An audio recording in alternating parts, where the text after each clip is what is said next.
It's all about you, Jesus.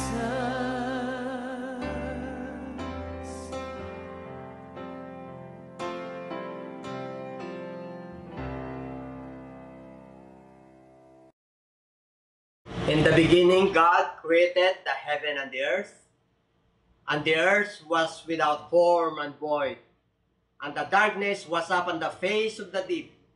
And when the Spirit of God moved in the face of the waters, God said, "Let there be light," and there was light.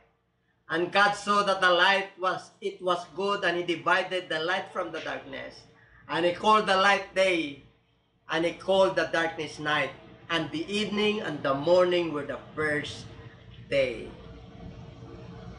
And God said, "The heavens declare His glory." Hallelujah. Lord God, we praise You and we thank You once again for this wonderful morning. Be with us, for without You, Lord, we can do nothing. Anoint Your servant, Lord. Speak to us through Your word, and bless everyone. This I ask in Jesus' name. Amen. In the book of Psalms, chapter 97, verse 10 and 12. You who love the Lord hate evil. He preserves the souls of His saints. He delivers them out of the hand of the wicked. And my preaching this morning is entitled, No Compromise. Light is light. Darkness is darkness. There is no middle ground. Free will is a blessing from God. It gives us the power to choose or decide whether it is good or bad. For those Christians, love God means hate evil, despite of many decision-making in life. We will going to study today to choose God's side because it will provide us deliverance, lights that result in rejoicing. Verse 11, light is sown for the righteous and gladness for the upright in his heart. Rejoice in the Lord, you righteous, and give thanks at the remembrance of His holy name. God bless us. What are the choices available to everyone? Ito po ay mamimili ang tao sapagkat ang Diyos ay Diyos. Hindi siya nagkakamali. Hindi niya pinakalaman yung will ng tao, yung gusto ng tao. Ayaw ng Diyos na para tayong robot. Gusto ng Diyos na alam natin at aware tayo sa ating mga pinagagawa. Kaya ang Biblia po ay hayag ang gawa ng demonyo at ang gawa ng Diyos. Liwanag at dilim. Kagaya nung sinabi ng Genesis chapter 1. And God said, "Let there be light," and there was light. And God divided the light from the darkness. And God saw that the light was good. Nakita niya na yung liwanag ay mabuti. Kaya hiniwalay niya ito ng liwanag sa dilim. Kaya meron tayong pagpipili. Kaya sabi sa book of Psalms 97 verse 10, you who love the Lord hate evil. Kayong mga nagmamahal sa Panginoon, kailangan kinamumuhian ang gawa ng masama. Kasi nasa Lord po tayo. Nasa liwanag po tayo. Pag sinabing gawa ng masama, gawa ng kadiliman po yan. Sapagkat pag nasa Lord tayo, nakapreserve yung ating mga kaluluwa. Iniingatan niya to. Ang mga kaluluwa ng mga banal ay kanyang iniingatan. He preserves. Nakapreserve po yung ating mga kaluluwa. Pag nasa Lord po tayo, pag nasa liwanag po tayo. And He delivers them out of the hand of the wicked. Kanyang iniingatan, kanyang sinasagip sila sa kamay ng makasalanan. Kanyang pinapalaya sila pag tayo po ay nasa kamay ng kaaway. O yung pag-iisip na masama, hindi sa Lord yan. Kasi pag nag-isip po tayo ng masama, magkakaroon po yan ng resulta. In the abundance of the heart, the mouth speaketh. Saan daw nanggagaling ang masama? Hindi yun sa kinakain, kundi yun sa puso, yung nila lumalabas. Kaya kung ano yung nasa puso niya, yun yung lalabas sa kanya. Kaya napaka-sensitive itong dila na to. Kaya mamili po tayo. Gamitin natin yung dila sa pagpupuri sa Diyos, sa pagbigay kaluwalhatian sa Diyos. Hindi sa paghahatol o pagmumura. Dati po, yung ating dila ay ginagamit po natin sa hindi magagandang bagay. Mga kasinungalingan. Pero unti-unti po binago tayo ng Lord sapagkat nasa liwanag na po tayo. Sapagkat He preserved the souls of His saints. Napakaganda pagka kinahumuhan natin ng gawa ng kaaway. Kasi pinamimili tayo ng Diyos. Sa Diyos, sa Diyos. Sa liwanag, sa liwanag. Sa dilim, kaya hiniwala niya yung dilim sa liwanag. Kasi sa dilim, karaniwan, gumagawa ng masama dahil hindi nakikita. Nais ng Lord, while it is day, kailangan gumawa tayo ng mabubuting bagay para maluwalhati ng Diyos. Maluwalhati natin ng Diyos. And these are the choices available to everyone. Mas maganda, pinamili tayo ng Lord, sa Lord na lang po tayo. Para at the end of the day, ang resulta po ay maganda. Sapagkat, pangako ng Diyos yan, you who love the Lord, hate evil. Automatic po yan pag nasa Lord ka. Mamimili ka. Love or hate. Siyempre, pagka hindi mo sinunod sa Lord, alam nyo na po yun. Kakampi kayo sa kadiliman. At pag nasa Lord kayo, iniingatan niya yung mga kaluluwa dahil banal po tayo. Sins, ang tawag sa atin, banal.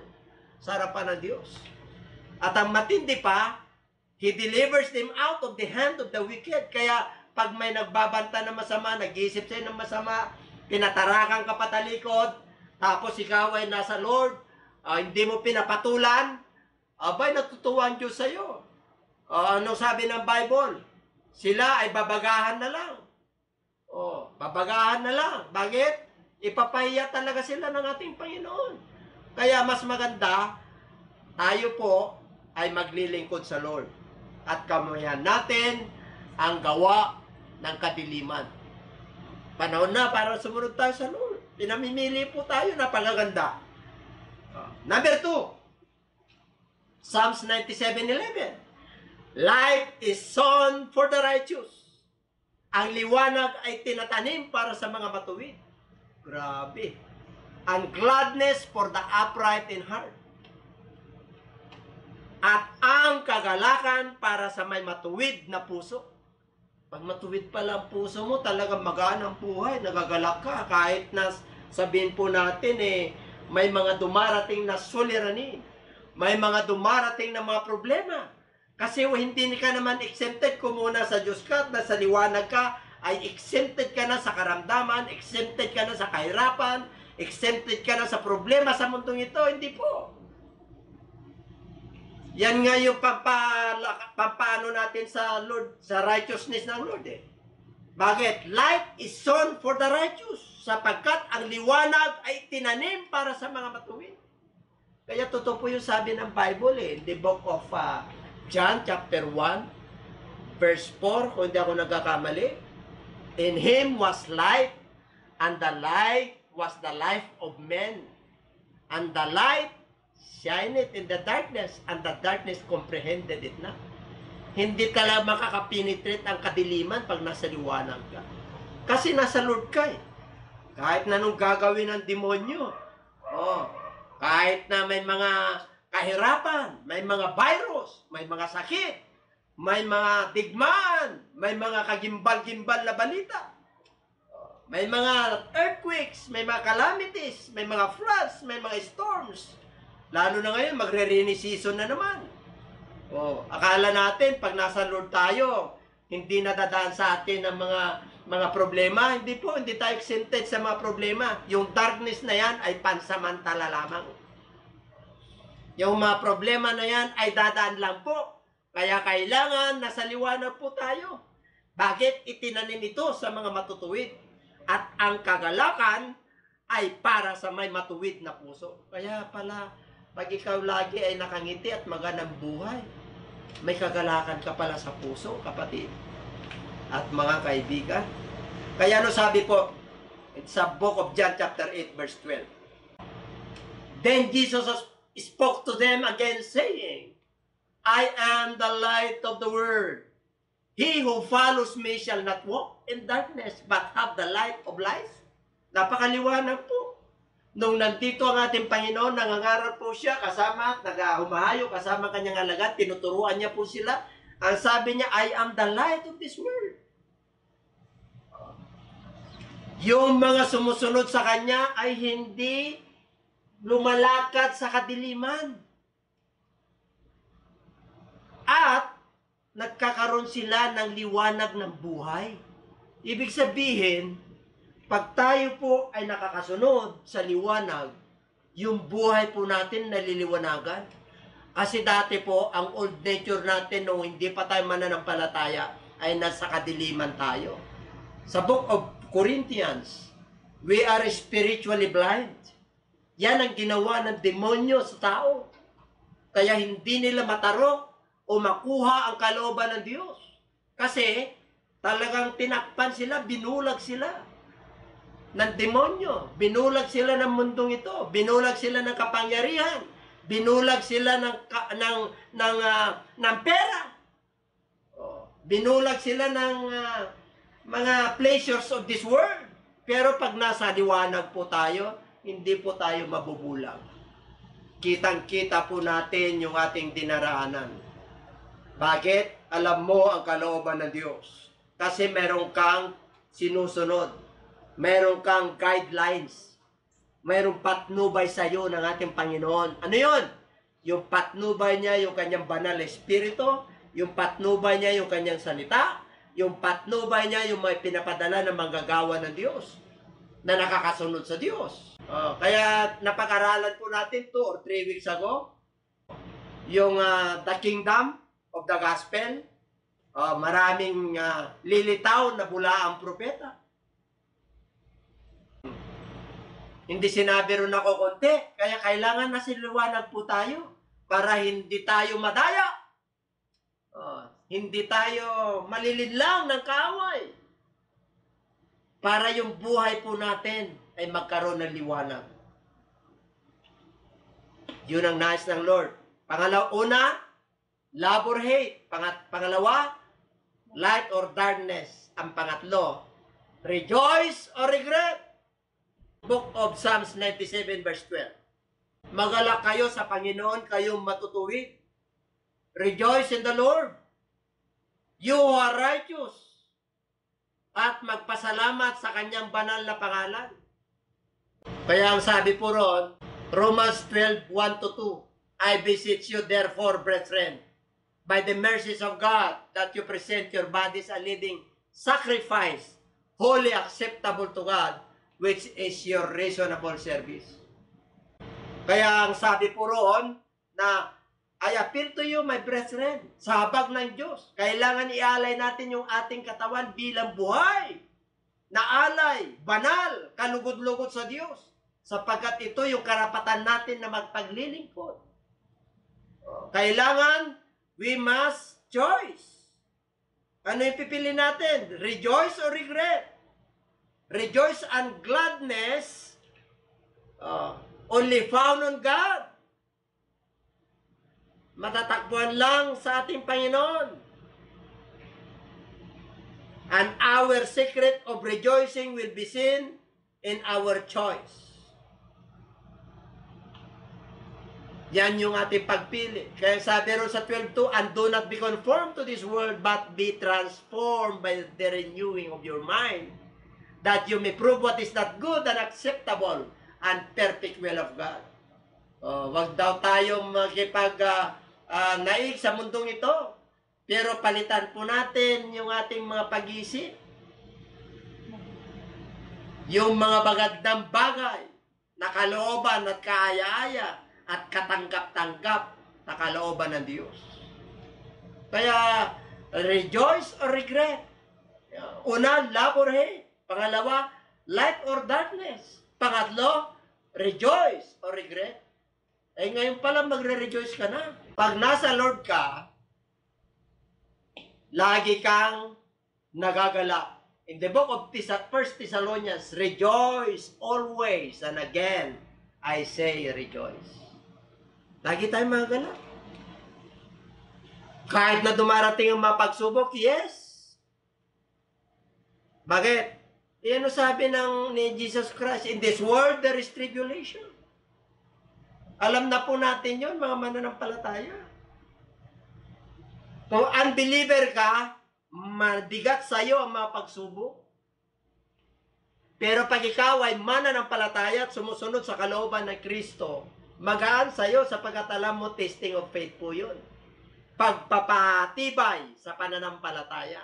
Pagpapatibay sa deeper relationship sa ating Panginoon. Pagpapatibay sa pagtitiwala natin sa Lord. Kasi alam mo, nakasama mo ang Diyos. Alam mo yung pagpili mo ay tama, nasa liwanag ka. Alam mo yung pagpili mo ay nasa love ka ng Lord. Alam mo yung pagpili mo ay nasa rejoicing. Nasa panig ka lagi ng ating Panginoon. Kaya kung dumarating man po sa atin na mapagsubok sa buhay, ang tawag po yun ay testing of faith. Pangalawa, pakikihati po yun sa kalwalhatian o pakikihati po sa kahirapan ng ating Panginoon. We are following Christ. We are obeying His words. Sumusunod po tayo. Nananalig po tayo sa Kanya. Hindi natin ikinokompromise yung ating pananampalataya. Kahit na dumarating yung mga tukso ng kaaway, na minsan dahil para sa pangangailangan, magsisinungaling po tayo. Dahil sa pangangailangan, gagawa tayo ng illegal. Ayaw ng Diyos na pag ikaw ay mananampalataya, tinitignan ng Lord yung katwiran mo, yung righteousness. Tinitignan ng Lord kung matuwid ka. Kaya sabi ng Lord, yung matuwid, binasa natin, ang liwanag ay tinatanim para sa mga matuwid. The light is sown in the righteous. Kaya itinatanim po yan. Paano ka mag-harvest kung yung itinatanim, yung salita ng Diyos, hindi mo pinapakinggan, hindi mo sinusunod, o pinapakinggan mo lang, hindi ka naman sumusunod, o hindi mo pinapangalagaan ang salita ng Diyos, o hindi mo pinapangalagaan yung ministry na pinagkatiwala sa iyo ng Diyos. Mamili ka, kapatid. Kung gusto mong gumaan ang iyong buhay, anong sabi ng book of Matthew 11:28? Lumapit kayong lahat ng nabibigatang luba, sapagkat bibigyan ko kayo ng kapahingahan ng inyong mga kaluluwa. Matuto kayo sa akin, sapagkat ang aking pamatok ay magaan. Dapat matuto po tayo sa buhay na to. May mga karanasan tayo sa buhay na tinuturo tayo ng Diyos para sa magkaganon, hakbang yung ating pananampalataya, para tataas yung ating pananampalataya. Pinapatungan po yan, para lalapit po tayo sa Kanyang kaharian, para magtiwala tayo sa Kanya. Kaya mamimili po tayo, curse or blessing? Blessing or curse? Pag God, blessing. Pag life, blessing. Pag love, blessing. Pag rejoice, blessing. Puro positive po yan. Because God is yes. Always yes. Ang demonyo likewise, kontra po yan. Laging kontra po yan. Kahit na maganda, kontra yan. Laging may panukala. Sabi nga ng Bible ang pagbabalik ng Lord o ang panahon ng ating Panginoong Hesus ay kagaya ng panahon ni Noah. Ano yung panahon ni Noah? Nag-asawan, giving to marriage, party-party, nagkakasiyahan, nag-iinuman, at masama ang mga iniisip. Ganon din po sa panahon natin ngayon. Maganda na yung ginagawa mo, masama pa rin ang iniisip. Maganda na yung resulta, hindi nila nakikita yung magandang resulta, yung ilaw. Bakit? Tumitingin po sila ng puwing ng iba, pero yung sarili nila, hindi nila nakikita. Bakit? May nakabara, may beam na nakabara. Bakit? Wala sila sa light eh. Wala sila sa liwanag eh. Nakikita lagi nila yung iba, pero yung sarili nila, they don't examine themselves. They don't face the spirit within them. Pag sinuway mo, sabi nila, judgmental. No. Ang pagsuway, lalo na pag manggagawa sa Lord, hindi judgmental po yun. Gusto nyo ang judgment? Judgment starts in the house of the Lord. Pwede kang humatol, pero yung hatol na pagdating sa kaligtasan, hindi pwede. Pero yung hatol na, hindi yan ang gagawin mo. Dito nga sa batas natin, may hukom eh. May humahatol eh. Pag tumimbang na yung batas, ito yung ginagawa mo, yun, hatol eh. Kaya pagkat sinasaway ka ng leader mo, hindi hatol po yun. Pagtutuwid ang tawag po doon. Kaya wag po kayong matisod. Paano kayo magiging leader? Yung inyong mga puso ay pusong mamon. Ay samantalang ang ating Panginoon ang nakatuntong daw at ang pundasyon niya ay nasa bato, matalino raw. Gusto mo maging matalino, magpatuwid ka. Lahat po tayo, tinutuwid ng Diyos. Kasama ako roon, walang exempted. Kaya, maganda yun. Love or hate. That is your free will to choose. Light or darkness. You can make your own choice. Rejoice or regret. Hindi pinakalaman ng Lord yung choice natin. Kung napahamak ka, that is your choice. It is not the choice of God. It is your own choice. It is your own will. It is not the will of God. Na mapahamak ka at mapunta ka sa katakata-katanga po. Ang gusto ng Diyos, maligtas tayo. Kaya lang, pinili mo yon. You can make your own destiny. Destiny mo yan. Gusto mo yan. Pinili mo yan. What blessing? Deuteronomy chapter 28. Blessing and curse I set this day. Yun. Sigurado ka na pag nasa Lord ka, blessing. Amen? Sigurado pag nasa ilaw ka, liwanag, lumalakad ka sa liwanag. Hindi sa dilim. Minsan, may bagyo na dumarating, pero nakahandang yung pananampalataya. Hindi ka nauga.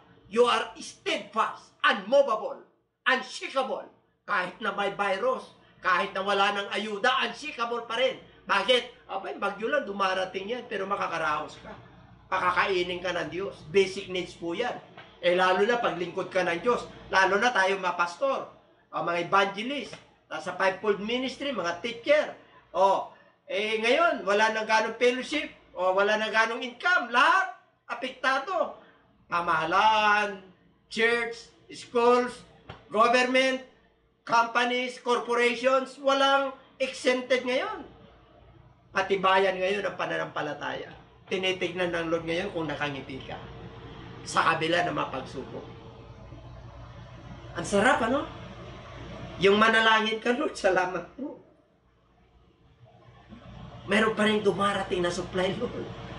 Ay, pag nakita ng Lord na ganun po, siya mismo gagawa ng paraan. Hindi ka nag-alala bukas.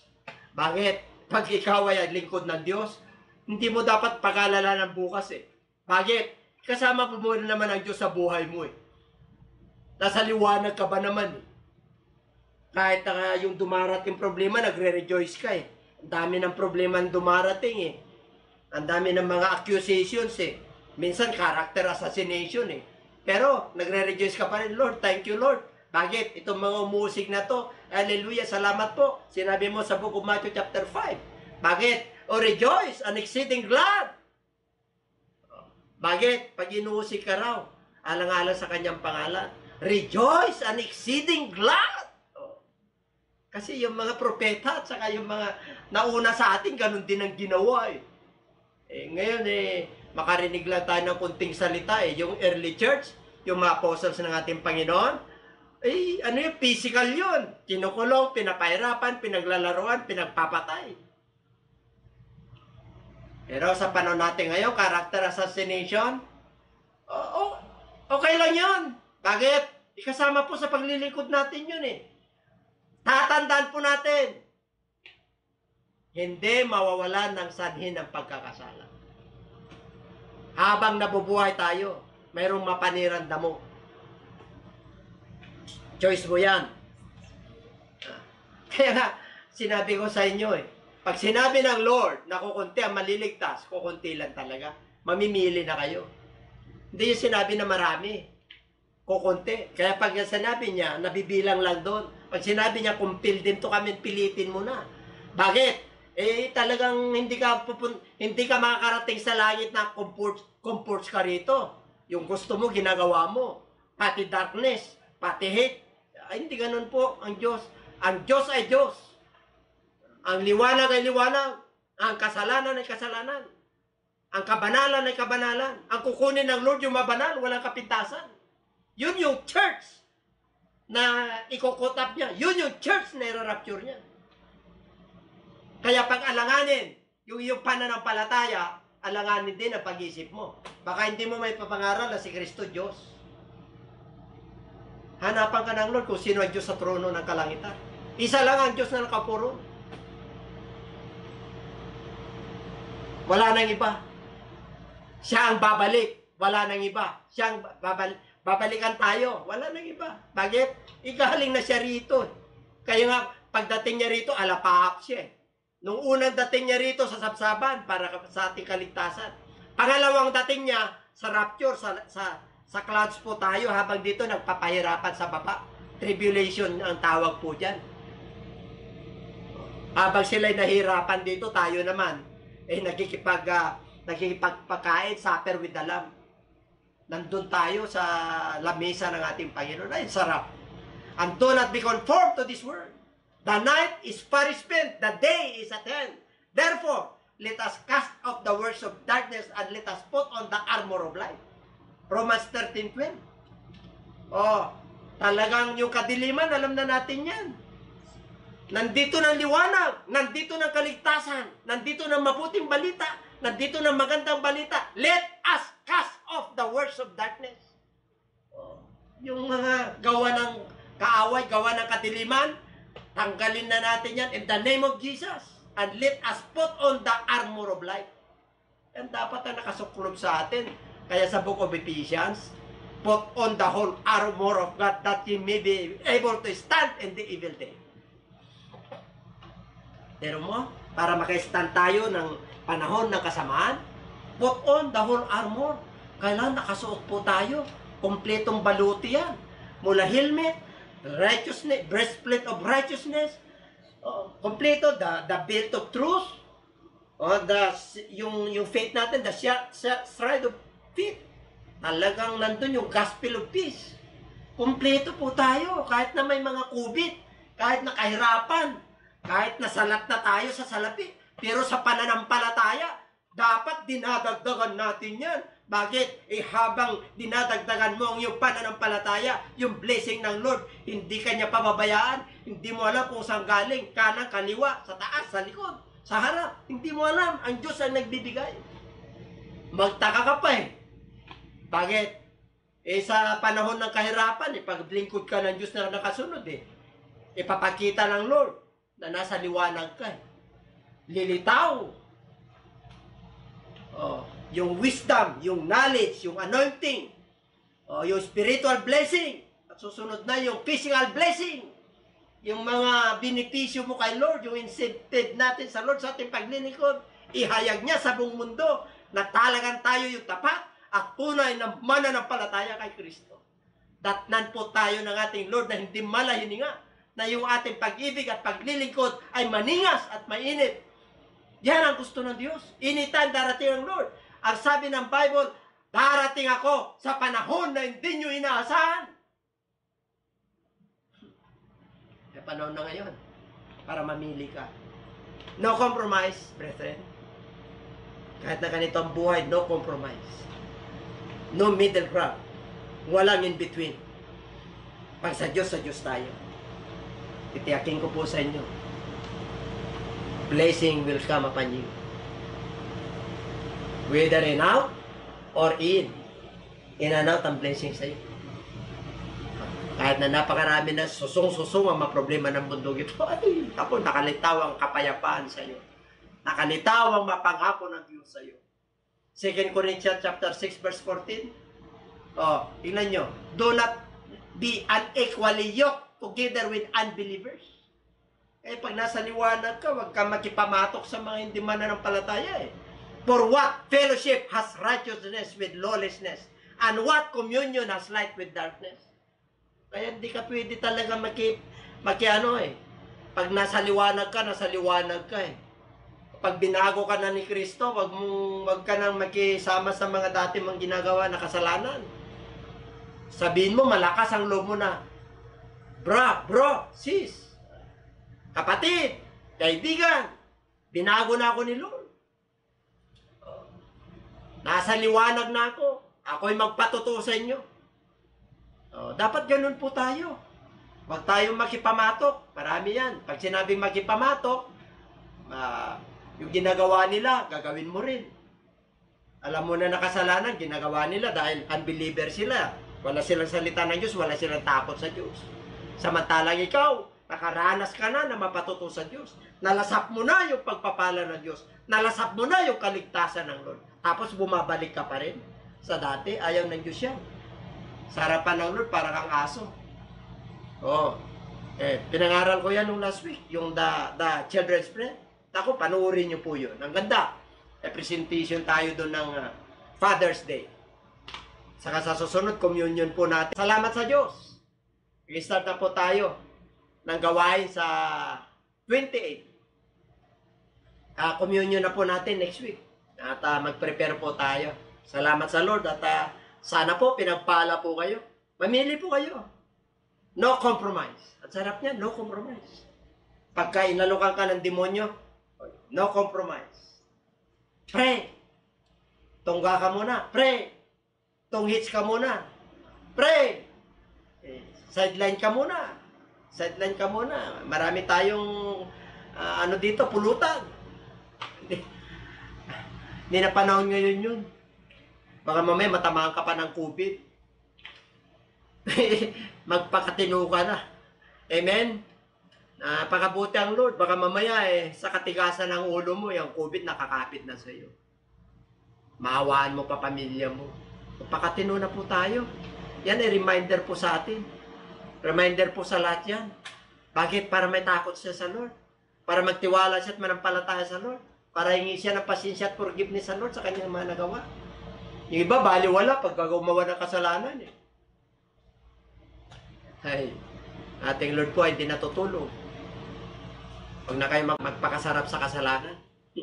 Ang sabi ng Bible, hindi nagtatagal ang masama. Kaya salamat po sa Lord. Kaya talagang mahal na mahal po tayo ng ating Lord. Pagpalain po tayong lahat at salamat po. Do not be unequally yoked to meet unbelievers. Huwag kayong magipagano sa kanila. Lalo na pag worker ka ng Lord. Kapatid.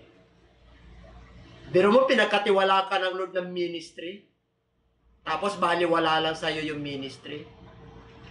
Who are we that God is mindful of us? Sino tayo para gamitin at alalahanin tayo ng Diyos? Kaya nga, pagka binigyan ka ng ministry ng Lord, pagiging mo, Lord, salamat po. Salamat po, Panginoon, na pagkatiwalaan mo ako. Kahit na-asering, Lord, salamat po. Nakangiti ka lagi ron eh. Kahit na wala ka ng ipin eh.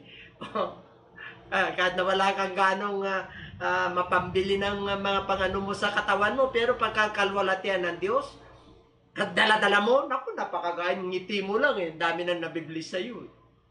Hindi po tinitingnan dito yung pera mo, yung dermatology mo, tinitingnan dito kung paano ka sumunod sa Lord. Eh, nagre-reflect po yan sa mukha, sa buhay eh. Sa puso po yan. Pag ang puso nasa liwanag, abay maliwanag din yung mukha. Magre-reflect po yan. Maniwala po kayo. Hindi may tatago ang kalwalatian ng Diyos pag tayo po ay nakakasunod. Kaya mamili lang po kayo. Grabe ang ating Diyos. Pero mo, pinamimili lang tayo, dalawa. Hindi tayo pimili ng tatlo. Dalawa lang.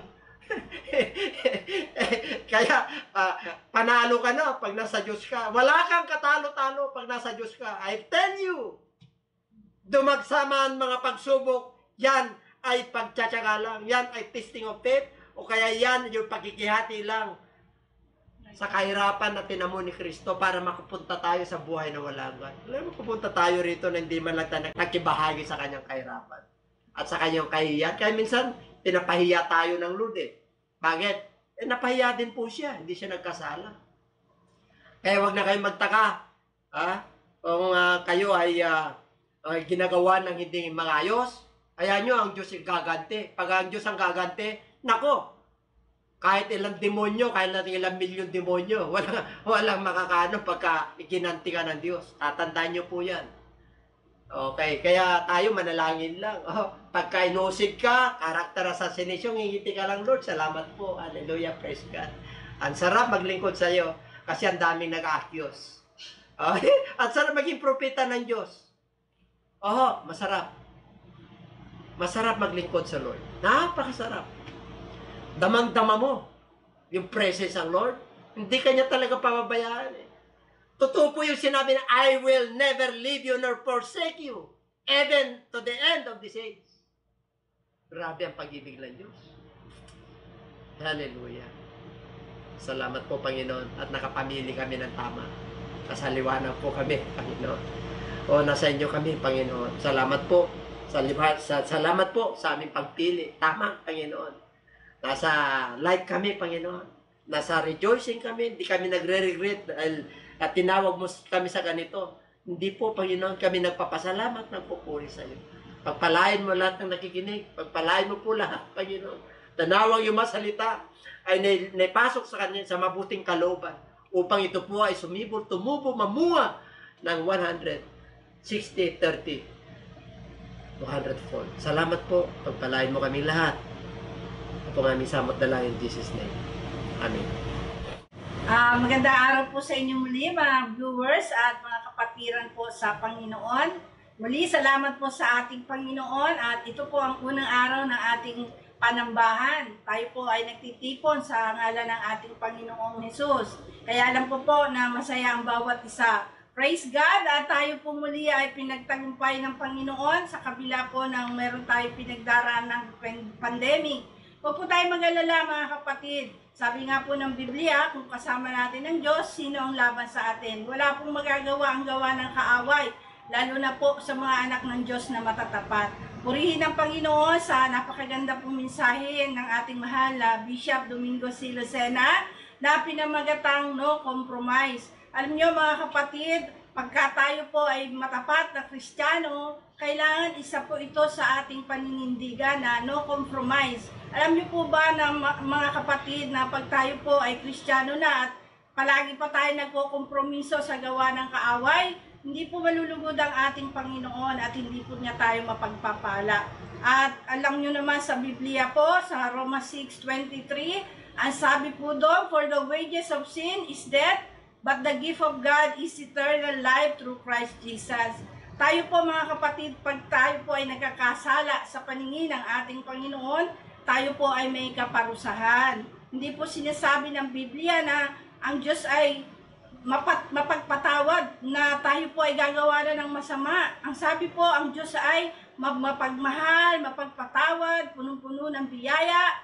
Pero wag po natin aabusuhin mga kapatid, sapagkat ang masama ay masama at ang mabuti ay mabuti. Kaya nga po hiniwalay ang liwanag sa dilim, di po ba?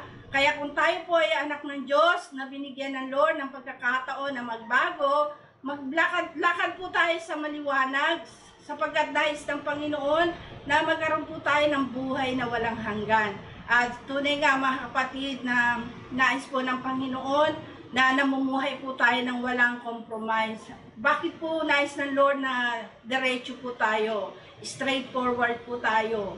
Kasi gusto ng Panginoon na tayo po ay lalakad sa tamang daan, no? At alam niyo po mga kapatid, na pag tayo po ay Kristiyano na matuwid, Kristiyano na hindi nagko-compromise po sa ating faith, ang ibig sabihin tayo po ay nasa Panginoon na, gumagawa pa tayo ng masama, lalo na sa kapwa natin, no? Alam niyo naman mga kapatid na ang Biblia po ay nagsasabi ng masama ay lalong sasama at ang mabuti ay lalong magpapakabuti. Mamimili lang po kayo. Pero kung anak po kayo ng Diyos, siyempre piliin niyo po yung mabubuting bagay. Kasi kung ano po yung ginagawa niyo sa kapwa niyo, yun po yung isusulit sa atin ng Panginoon. No? At paano po natin masasabi mga kapatid na mahal natin ang Panginoon kung yung ating kapwa na nakikita natin ay ginagawa natin ng masama? Paano natin sila ginagawa ng masama kung tayo po ay naggumagawa ng hindi maayos sa kanila? Halimbawa po, pag sinabi mo mahal mo ang kapatid mo, tapos nakita mo naman siya nagugutom, hindi mo siya pinakain. O kaya naman, nagtiwala sa'yo, binigyan ka niya ng pagkakataon na pinautang ka niya, tapos hindi mo siya binayaran, no? At okay, sabihin natin na naghingi ka mga kapatid ng explanation na hindi mo siya mababayaran, pero pag-pray mo kay Lord na bayaran mo siya sapagkat yun po ang matuwid. Paano po natin masasabi na tayo po ay sa Diyos? Kung tayo po ay lumalakad sa Espiritu ng ating Panginoon, which is love, joy, at nandun mga kapatid na gumagawa po tayo ng mabubuti. Pero paggawa po ng kaaway, malakas po ang gawa ng kaaway mga kapatid. Huwag po tayo magpapadaig sa masama. Lalong-lalo na po ang compromising ngayon mga kapatid. Alam niyo po ba kung ano? Pananalapi po sa pera. No? Sabi nga ng Bible, the love of money is the root of all evil. Hindi po masama ang pera, pero yung mahalin mo ang pera, yun po ang masama. Bakit? Kasi pag mahal mo ang pera, makakalimutan mo kung sino ka. Hindi ka gagawa ng, hindi kakikita ng malaki at manlalamang sa kapwa mo. Huwag po natin gagawin yan. Sapagkat pag nag-compromise po tayo, kagaya ni Judas, binenta niya si Lord, ano po ang nangyari sa kanya? Hindi po maganda yung kanyang naging wakas. Ganon din pong mga anak ng Diyos, yung mga makadiyos po, yung mga naniniwala po sa mga salita ni Lord, yung mga naniniwala po sa mga pangako ng Diyos, mabuhay po tayo na righteous mga kapatid. Sapagkat hindi po tayo mamubuhay kung tayo po ay hindi matuwid sa harapan ng Panginoon. Hindi po magiging maganda yung ating magiging buhay. Alam niyo po ba pagka tayo po ay nagmamahal sa salapi, ano po ang mangyayari? Makakalimutan po natin ang justice. Makakalimutan po natin yung maging fair and just. Kasi lagi ka nang lalamang sa kapwa mo. Alam niyo po ba, kahit pandemic ngayon, marami pa rin po ang nag-iisip ng hindi maganda sa kapwa. Meron na silang pananalapi. Nandun pa rin yung kanilang panlalamang. Meron na silang pananalapi. Hindi pa rin sila makontento. Sana mga kapatid, kung sa Diyos po tayo, matuto po tayong magmahal. Mag-share po tayo, magbigay po tayo ng pagkakataon na ipadama yung pagmamahal sa pamamagitan po ng pagbabahagi ng ating mga yaman, no? Kung sobra naman yan, ipamahagi natin sa iba. Sa magkaganon, matuwa po ang Panginoon sa atin. At lalo pa po tayong bigyan ng Panginoon ng pagpapala. At sa araw po ito mga kapatid, salamat po sa Diyos at binigyan po tayo ng ganitong programa. Huwag po natin kakalimutan lagi mga kapatid na subaybayan po ang ating programa sa JCLGAA. Every Friday po, 5 p.m. at every Sunday naman po, 9 a.m. Mga kapatid, pasimula po ito ng gawain ng Panginoon at tuloy-tuloy na po tayo. Every Sunday po, magkita-kita po tayo. Magkaisa po tayo mga kapatid na magsamba sa ating Panginoon.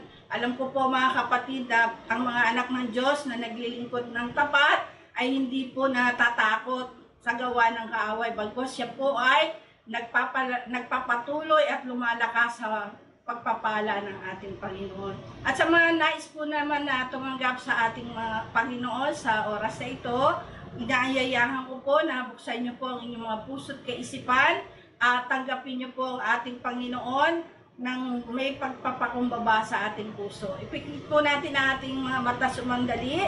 Taas po natin ang ating dalawang kamay bilang tanda ng ating pagsuko sa Panginoon. At sumunod po kayo sa maikling panalangin ng pagtanggap. Amang banal na makapangyarihan sa lahat, aming Diyos na buhay, maraming pong salamat sa oras na ito na ako po'y binigyan mo ng pagkakataon na makalapit sa iyong banal na trono. Panginoon, patawarin mo po ako sa lahat ng aking mga pagkakasala, mga pagkukulang na nagawa laban sa iyo at laban sa aking kapwa. Patawarin mo po ako, Ama. Linisin mo po ako at gawin mo po akong karapat-dapat na maging anak mo. At sa oras na ito, tinatanggap kita bilang Panginoon at sariling tagapagligtas. Tinatanggap kita bilang kaisa-isang Diyos. Pagarian mo po ako mula ngayon hanggang sa iyong pagbabalik. Salamat po sa kaligtasan na aking natamo. Ito po ang aking samod dalangin sa iyong dakilang pangalan, sa pangalan mo po, Panginoong Yesus. Amen.